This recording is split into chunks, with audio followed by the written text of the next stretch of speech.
नमस्कार दोस्तों, आपका हार्दिक अभिनंदन है बिब्लियोफाइल के डिजिटल सुबह में। हर सुबह की तरह मैं आपका हार्दिक स्वागत करता हूं। हमेशा नई नई चर्चाएं करता हूं और आज की जो शुरुआत करने वाले हैं सबसे पहले सुर्खियों के साथ करेंगे और नए नए एग्जाम में जो क्वेश्चंस आ रहे हैं उन पर भी हम चर्चा करने वाले हैं बच्चों। चलिए स्टार्ट करते हैं। सबसे पहले पहला क्वेश्चन देखते हैं, सुर्खियों में देखते हैं। पहले आइए, उत्तर प्रदेश के बलिया जिले में स्थित सुरहाताल नया जयप्रकाश नारायण पक्षी अभ्यारण्य को भारत का 100वां रामसर स्थल घोषित कर दिया गया है। ये बात आप लोग यहाँ से ध्यान में रखिए। कौन सा किया गया है? 100वां 100वां कर दिया गया है। मेटे फ्रेडरिक्सन ने हाल ही में लगातार तीसरी बार डेनमार्क के प्रधानमंत्री के रूप में पदभार ग्रहण किया है। किसने? मेटे फ्रेडरिक्सन ने किया है। ये बात आप लोग यहाँ से ध्यान में रखिएगा। हाल ही में भारत और वेनेजुएला के बीच दीर्घकालिक ऊर्जा साझेदारी हुई है। जून 2026 में नई दिल्ली में प्रधानमंत्री नरेंद्र मोदी और वेनेजुएला की कार्यवाहक राष्ट्रपति डेल्सी रोड्रिगेज के बीच एक हुई उच्च स्तरीय वार्ता के दौरान इस रणनीतिक साझेदारी को मजबूत करने की सहमति दे दी है। पहली विश्व योगासन स्पोर्ट्स चैंपियनशिप 2026 का आयोजन गुजरात में किया जा रहा है। गुजरात का कौन सा शहर है? यह है अहमदाबाद। भारत ने हाल ही में रूस से S-400 वायु रक्षा मिसाइल प्रणाली का चौथा स्क्वाड्रन प्राप्त किया है। उष्णकटिबंधीय तूफान जंगामी ने हाल ही में व्यापक रूप से जापान के जनजीवन को प्रभावित किया है बच्चों। ये बात आप लोग यहाँ से ध्यान में रखिएगा। हाल ही में यूपीआई ने कंबोडिया की एक्लेडा बैंक के साथ क्या किया है? अनुबंध किया है बच्चों। ये बात आप लोग यहाँ से ध्यान में रखिएगा। चलो, किस राज्य की सुरहाताल को भारत का 100वीं रामसर साइट घोषित किया गया है? देखो, सुरहाताल को किया गया है, ठीक है, 100वीं रामसर साइट।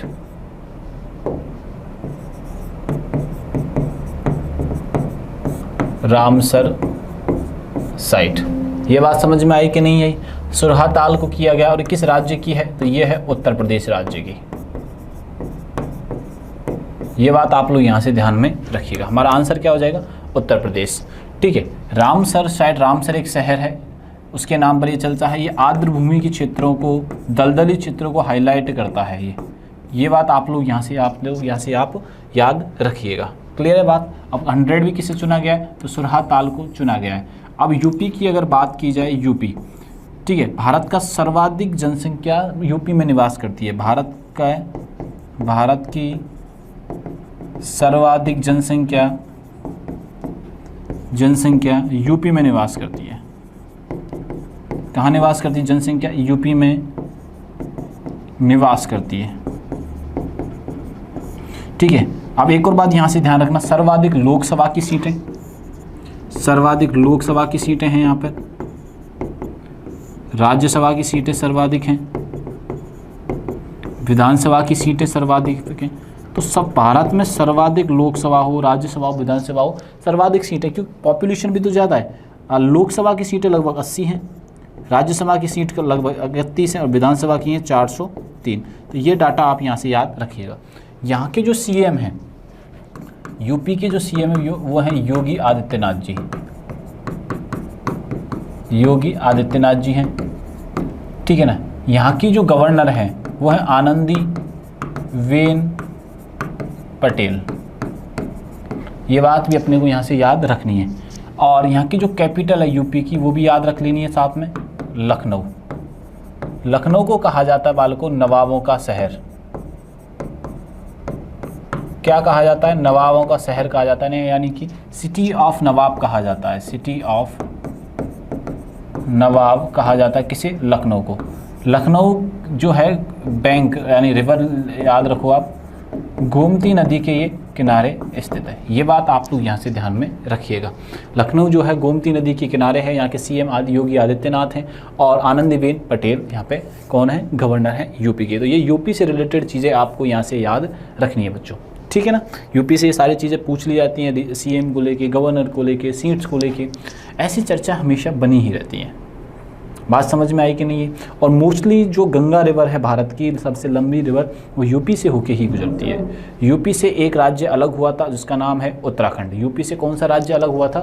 उत्तराखंड। ये बात आप लोग यहाँ से ध्यान में रखिएगा। पहले नाम हुआ करता था उसका उत्तरांचल। मुहाना ताल को भारत का 100वां रामसर स्थल घोषित कर दिया। एक आर्द्र भूमि है। उत्तर प्रदेश में रामसर स्थल अंतर्राष्ट्रीय महत्व की आर्द्र भूमियों को मान्यता देता है। इससे जैव विविधता संरक्षण को बढ़ावा मिलता है। उत्तर प्रदेश की राजधानी लखनऊ। सीएम कौन है? मुख्यमंत्री कौन है? योगी आदित्यनाथ जी हैं। और आनंदीबेन पटेल क्या हैं? यहाँ की राज्यपाल है। और रामसर साइट जो प्रारंभ होती है बच्चों 1971 में प्रारंभ हुई थी। ये बात आप लोग यहाँ से ध्यान में रखिएगा। मैटे फ्रेडरिक्सन ने लगातार तीसरी बार किस देश के प्रधानमंत्री के रूप में शपथ ग्रहण की है? ठीक है, मेटे, नाम जरूर याद रखिएगा, मेटे फ्रेडरिक्सन। ठीक है, मेटे फ्रेडरिक्सन, ये बात आप लोग यहाँ से ध्यान रखना, मेटे फ्रेडरिक्सन है। ठीक है, किस देश के प्रधानमंत्री बने हैं? ये बने हैं डेनमार्क के। किस देश के प्रधानमंत्री बने हैं? डेनमार्क के प्रधानमंत्री बने हैं बच्चों। ये बात आप लोग यहाँ से ध्यान में रखिए। कौन सा कार्यकाल है इनका? ठीक है, ये 3rd टाइम बने हैं। ठीक है, और डेनमार्क की कैपिटल क्या है बच्चों? कोपेनहेगन है। डेनमार्क की कैपिटल क्या है? कोपेनहेगन है। और 3rd टाइम ये प्राइम मिनिस्टर बन गए हैं कहाँ के? डेनमार्क के। ये बात आप लोग यहाँ से ध्यान में रखिएगा। ठीक है ना, तो ऐसे आपको यहाँ से याद रखना। अगर ऐसे पूछ ले भारत के प्रधानमंत्री, तो ऐसे भारत का प्रधानमंत्री बोलो बस सर ये तो हमें पता है, नाम है मोदी जी। ठीक है जी। मेटे फ्रेडरिक्स लगातार तीसरी बार डेनमार्क के प्रधानमंत्री बने हैं। ये जिस पार्टी से आते उस पार्टी का नाम है सोशल डेमोक्रेट्स पार्टी। पार्टी का नाम याद रखना, सोशल डेमोक्रेट्स। पार्टी का नाम क्या है? सोशल डेमोक्रेट्स है। ये गठबंधन सरकार बनाई है इन्होंने। डेनमार्क यूरोप का एक प्रमुख देश है। करेंसी क्या है? डेनिश क्रोन है। मेटे फ्रेडरिक्स 2019 से प्रधानमंत्री हैं और डेनमार्क नार्डिक देशों में ये शामिल है। और कैपिटल क्या है इसकी? कोपेनहेगन। किसकी बात कर रहे हैं? डेनमार्क की हम लोग बात कर रहे हैं। ठीक है, आओ आगे बढ़ते हैं। भारत और किस देश की भी दीर्घकालिक ऊर्जा साझेदारी हुई है? भारत में हेल्सी नामक एक राष्ट्रपति हैं जो कार्यवाहक राष्ट्रपति हैं, जो आई हुई है भारत। और दिल्ली में ये लॉन्ग टर्म मीटिंग हुई है। ठीक है ना, दीर्घकालिक ऊर्जा पे बात हुई है और मीटिंग हुई है। ठीक है, दिल्ली में हुई है। और किस देश की हैं ये? तो हेल्सी जो है वो है वेनेजुएला की। किस देश की हैं? वेनेजुएला की। ठीक है ना,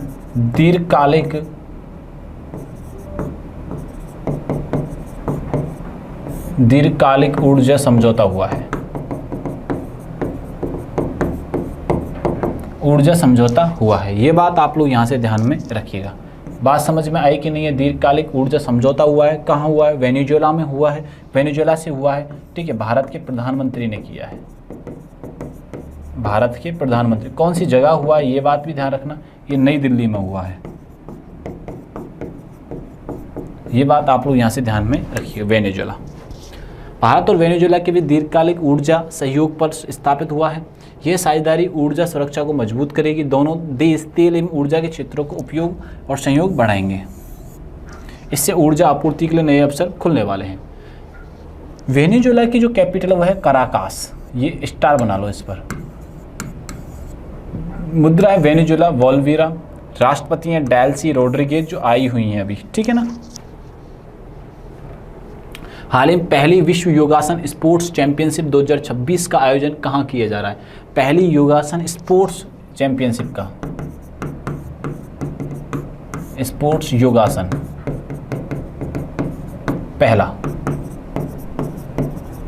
पहला आयोजन जो किया जा रहा है गुजरात का एक शहर है। गुजरात का शहर है अहमदाबाद। गुजरात का शहर है बच्चों अहमदाबाद, वहाँ ऑर्गेनाइज किया जा रहा है। ये बात आप लोग यहाँ से ध्यान में रखिएगा। अहमदाबाद है जो है वो साबरमती नदी किनारे पर बसा हुआ है। किस नदी किनारे बसा हुआ है? तो ये साबरमती नदी किनारे बसा हुआ है। यहाँ पर योगासन का आयोजन हो रहा है। और अहमदाबाद में, ठीक है, ये भारत नहीं पूरे विश्व का सबसे बड़ा क्रिकेट स्टेडियम भी है। नरेंद्र मोदी क्रिकेट स्टेडियम, उसी में हो रहा है ये नरेंद्र मोदी क्रिकेट स्टेडियम। बात समझ में आई कि नहीं आई? ठीक है ना। अहमदाबाद, गुजरात की जो स्थापना होती है ये आप याद रखना 1 मई 1960 को होती है। यहाँ के जो सीएम हैं वो हैं भूपेंद्र भाई पटेल। भूपेंद्र भाई पटेल। अब ये आपको मैं जानकारी के लिए बता देता हूँ, राज्यसभा लोकसभा की सीटें याद कैसे रखोगे, राजस्थान की याद रखनी इसके ऑटोमेटिक। अगर लोकसभा की राजस्थान से 1 बढ़ा दो, राजस्थान में लोकसभा की सीटें कितनी 25, तो यहाँ कर देनी है अपन को 26। राज्यसभा की राजस्थान में कितनी है 10, तो यहाँ पे कर देनी है 11। लेकिन विधानसभा में याद रखना 182। बात समझ में आई क्या नहीं है? तो ये गुजरात की जानकारी आपको यहाँ से याद रखनी है। बात समझ में आई? गुजरात में गिफ्ट सिटी का निर्माण किया जा रहा है बच्चों। गुजरात में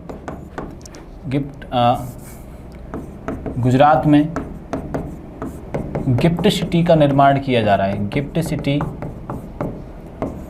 का निर्माण किया जा रहा है। जामनगर वनतारा कहाँ स्थित है बच्चों? वनतारा भी गुजरात में ही है। ये बात भी अपने को यहाँ से याद रखना, ठीक है। 2030 के कॉमनवेल्थ गेम भी कहाँ होंगे? कॉमनवेल्थ गेम वो भी गुजरात में ही होंगे बच्चों। ये बात आपको यहाँ से याद रखनी ही है। तो कहाँ पे किया जा रहा है? ठीक है, अहमदाबाद में ऑर्गेनाइज किया जा रहा है। पहली विश्व योगासन स्पोर्ट्स चैंपियनशिप 2026 अहमदाबाद में आयोजन की जा रही है। कहाँ आयोजित की जा रही है? अहमदाबाद में आयोजन किया जा रहा है। इस आयोजन में विभिन्न देशों के खिलाड़ी भाग लेंगे। योगासन को वैश्विक खेल पहचान दिलाने का प्रयास किया जा रहा है, ठीक है। ये भारत योग परंपरा को बढ़ावा देना चाहता है। ये जो अहमदाबाद जो राज्य है वो गुजरात का है। गुजरात की राजधानी गांधीनगर है। प्राचीन सांस्कृतिक विरासत है और अंतर्राष्ट्रीय योग दिवस 21 जून को मनाया जाता है। S-400 वायु रक्षा मिसाइल प्रणाली का चौथा स्क्वाड्रन प्राप्त किया है। तो किससे प्राप्त किया है भारत ने? तो ये प्राप्त किया है रूस से। S-400 भारत ने प्राप्त किया है रूस से। भारत ने रूस से प्राप्त किया है। रूस से प्राप्त किया है। ये बात आप लोग यहाँ से ध्यान में रखिएगा। भारत ने S-400 वायु रक्षा मिसाइल प्रणाली का चौथा स्क्वाड्रन प्राप्त किया है। S-400 दुनिया का उन्नत वायु रक्षा प्रणालियों में से एक है। ये लंबी दूरी तक हवाई खतरों का पता लगाने, उन्हें नष्ट करने में सक्षम है। इससे भारत की वायु सुरक्षा क्षमता मजबूत होगी। राजधानी क्या है यहाँ की? मॉस्को है रूस की। रूबल चलता है और राष्ट्रपति हैं व्लादिमीर पुतिन, ठीक है जी। ये बात आप लोग यहाँ से ध्यान में रखिएगा। हाल ही में उष्णकटिबंधीय तूफान जांगमी किस देश में चल रहा है या प्रभावित किया है? जांगमी तूफान जिसने जनजीवन को अस्त व्यस्त कर दिया है। जनजीवन को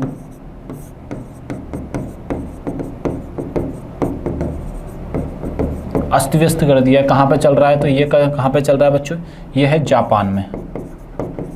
जापान का जीवन पूरी तरीके से प्रभावित है। पूरे तरीके से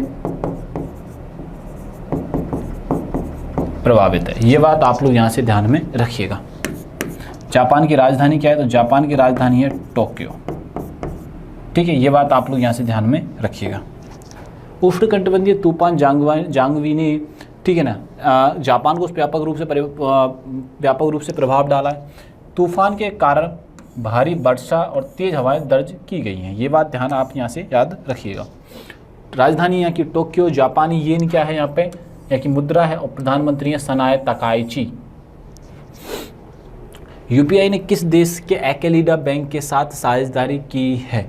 ठीक है, तो एक बात ध्यान रखना, यूपीआई भारत का जो यूपीआई है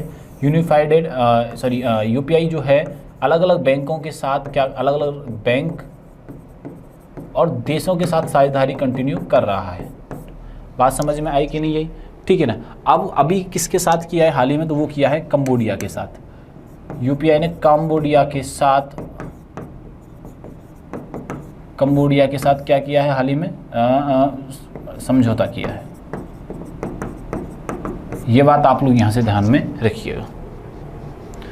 भारत की यूपीआई ने कंबोडिया के एकेलिडा बैंक के साथ समझौता किया है, साझेदारी की है। यह साझेदारी डिजिटल भुगतान को बढ़ावा देगी, सीमा पार भुगतान को अधिक आसान बनाया जाएगा। इस पहल से दोनों देशों के बीच वित्तीय सहयोग मजबूत होगा।